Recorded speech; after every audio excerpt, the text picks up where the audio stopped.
Mawston Assets is a strategic land business. We find sites suitable for large mixed-use regeneration.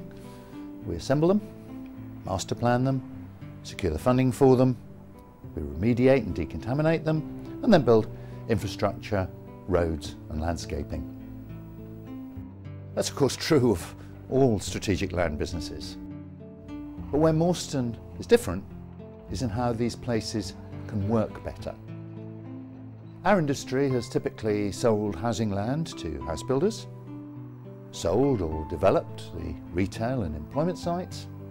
Community facilities were handed over to education and health providers, as well as local authorities. Each of these specialists concentrated on their bits, but that has led to fragmentation.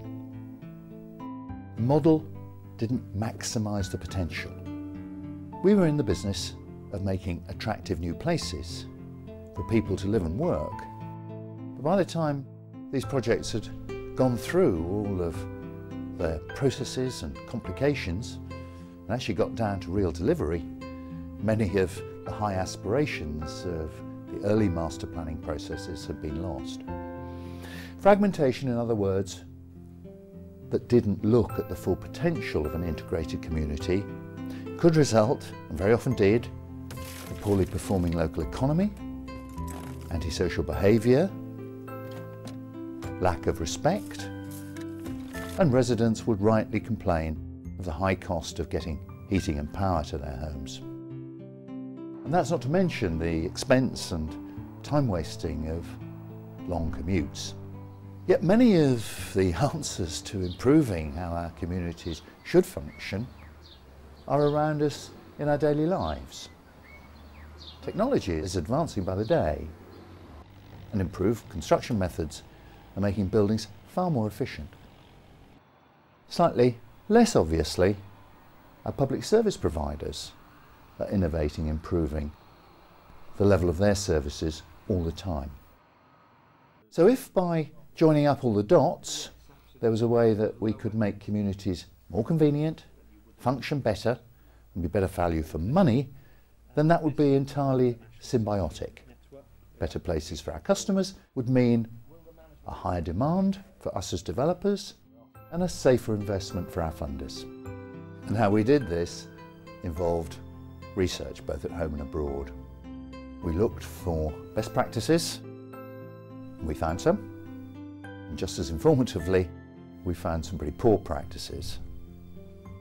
We travelled 2.5 million miles over 10 years, all carbon offset.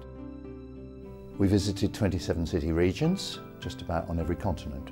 We found key objectives that would improve functionality, convenience, cost efficiency, and sense of community.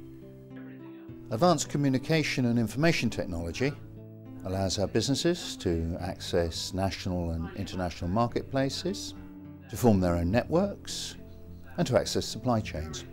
With our university partners, our businesses can conduct research and development. They're able to access business development packages and knowledge transfer. In our neighbourhoods, mingling, that leads to a sense of community by residents and employees. And we achieve that through careful designs, streets and open spaces. We add to that semi-private shared gardens where children can play safely, but just as importantly, develop some real social skills. While these places evolve, Mawston Assets will provide the finance and the personnel to manage the crucial early years. On-site employment and less commuting, importantly, adds to the time that residents spend at home. And all this has very obvious benefits. We promote zero tolerance to antisocial behaviour, and that provides a real leg up to the police and to housing associations in their community work. The same technology that supports businesses can also support schools and colleges through virtual learning programs. And in health, the National Health Service is, interestingly, already trialling electronic remote consultations and treatments for patients. That initiative is built into our new communities. Now, all of these measures are good for our customers, residents and businesses, but they're also good for our investors and for ourselves as developers. Finally, over time and as new communities grow, the perhaps most important legacy is that the people who live there and work there will take on the running of these places. That provides a real sense of ownership, and that's crucial to becoming a real success. That's why we call them yours communities.